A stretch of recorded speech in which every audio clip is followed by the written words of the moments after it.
this is Sharon Ben Casus. You can call me Ben, and my friend Juan Huerta, Click Mortgage. I want to ask you, Juan, about rent versus buy. Right now, there's uncertainty in the air. Many clients chatting, asking, telling me, should I rent or should I buy? What do you suggest? Well, there's kind of two different ways to look at this. If someone thinks that they're going to be in Vegas for less than a year, I think that renting is the way to go, right? If there's not a lot of certainty, but let's face it, most people here, they're going to be here a little while. Things change, right? But that theory of let's rent, let's see what's going to happen, maybe rates are going to go up, maybe they're going to go down, it doesn't pay off very often. So I know you were working with a renter recently that is looking at... Yeah, he's looking in a Summerlin area, 2,600 a month, nice house. A lot of money, right? So they're looking at paying north of $30,000 a year. So when I do that analysis, because I think the numbers speak for themselves, right?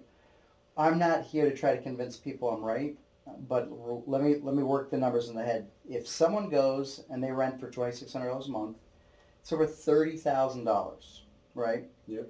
That's being thrown away. So if people have this idea that prices are going to come down, even though there's no inventory, right?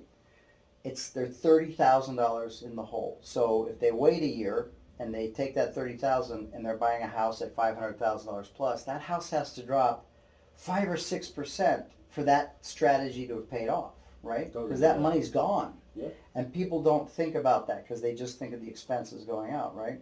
That's the cost of waiting. That's the cost of waiting, right? Yep. And so I've had people that don't think the prices are going to continue to go, but still bought because of the same argument, right? Because I ran the numbers for them and I said, in a year from now, based off of how much you're paying at that price point, it's got to drop by a lot. Yeah. Just for you to break even. So when people are looking at the cost of waiting, I also have other people that their lease is not expiring until November or December. They're breaking their lease because I run the numbers for them too. And I say, look, your lease breakage fee is going to be $2,000.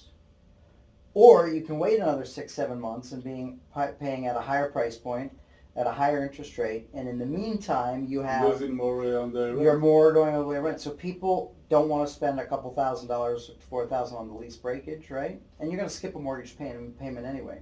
Yep. So people don't, when they start to connect the dots, they typically make the right decision. That's the additional months that they skip the mortgage. That's nice. That's nice. So you break it, you pay 2 months, right? But you're going to have 1 month without a mortgage payment.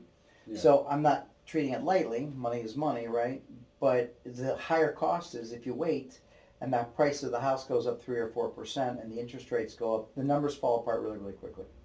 3 or 4%, it's good. Now it's going up much higher every year. I have a client that bought a year ago, and they paid about $500,000 for the house, put 20% down. The interest rate was in the high 2s.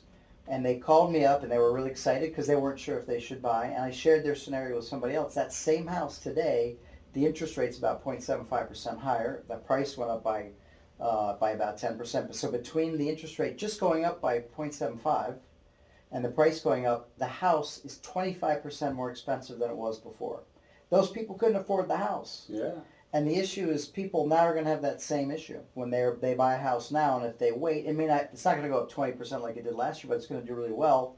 Maybe. Right? It depends on the neighborhood. You've seen it, right? But the issue is I'm going to have that same conversation. They're going to wait a year. So I actually see the risk-averse option right now is to buy. Renting is really risky. Yep. I love, that's the phone calls that I love. To call a client from last year, tell him, hey, now your house cost worth more, let's say, what was 26, the last one, 26,000, just like that. It popped up. Like the whole rent of a year that you makes a big difference. So I think the people that bought that weren't sure, I think they're pretty excited. So hopefully we can get some of those people out there off the fence. All right. Thank you. Thank you very much. Good to see you. Yep.